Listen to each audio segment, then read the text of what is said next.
اسلام بآسانی ملا، ہمیں کچھ کرنے کی ضرورت نہیں ہے۔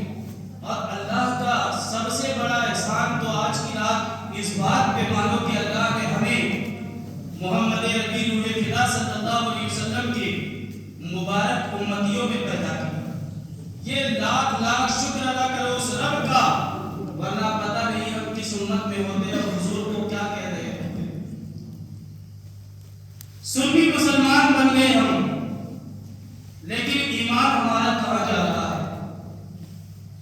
آج ہم ہر ایک محفل کو آباد کرتے ہیں، ہر محفل کو، لیکن جب میلاد پاک ہو، رسول اللہ کا ذکر ہو، آپ کو معلوم نہیں صحابہ کو جب پتہ چلتا تھا کہ حضور کا ذکر فلاں جگہ ہو رہا ہے، 20-20 میل 30-30 میل پیدل سفر کر کے صحابہ جاتے تھے پروگرام سننے کے لیے، اللہ اور اس کے رسول کا ذکر سننے کے لیے، ایک حدیث پاک کا علم حاصل کرنے کے لیے ایک صحابی نے 300 کلومیٹر پیدل چل کر کے ایک دوسرے صحابی سے اللہ کے رسول کی اس حدیث پاک کو سیکھا ہے۔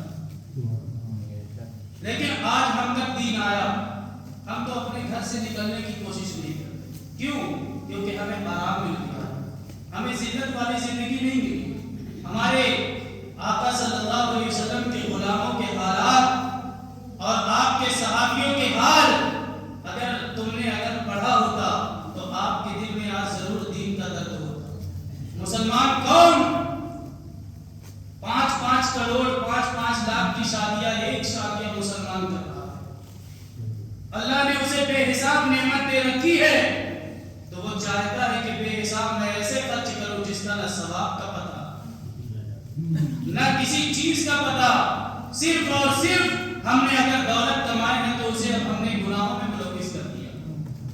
آپ کو پتہ ہے 5 لاکھ کی شادی کرنے والے مسلمان بھائی اگر 5 لاکھ میں نہ کر کے 1 لاکھ 1.5 لاکھ 2 لاکھ زیادہ سے زیادہ 3 لاکھ میں اپنی اولاد کی شادی کرتے اور 2 لاکھ بچا کر کے کسی غریب کی عزت ٹھگ دیتے تو اللہ تعالیٰ اسی کو اس کے لیے بخشش کا ذریعہ بنا دیتا۔ لیکن آج ہماری قوم کے حالات بد سے بدتر ہو گئے۔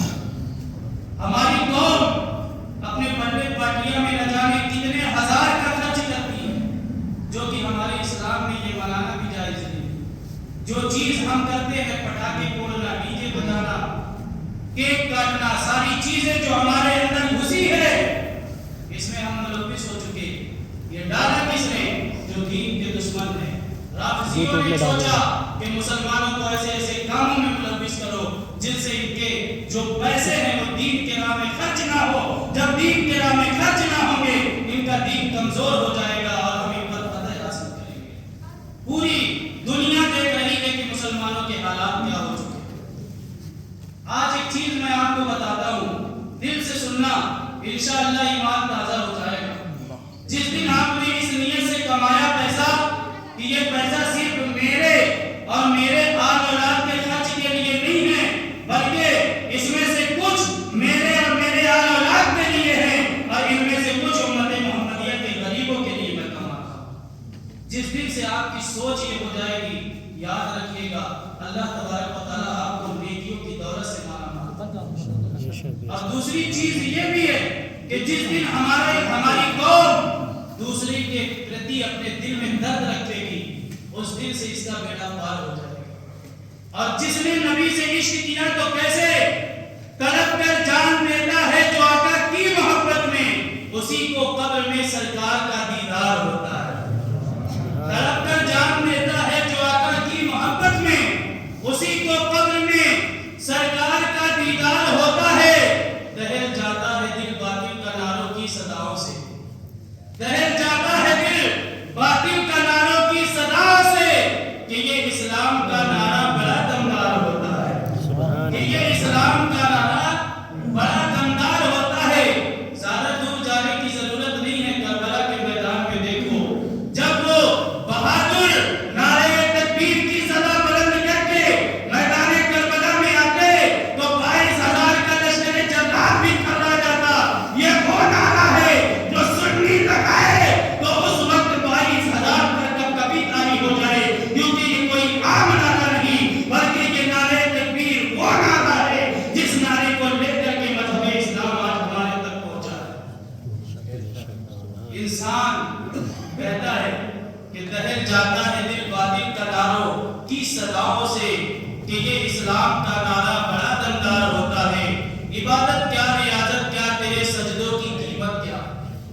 عبادت کیا، ریاضت کیا، تیرے سجدوں کی قیمت کیا؟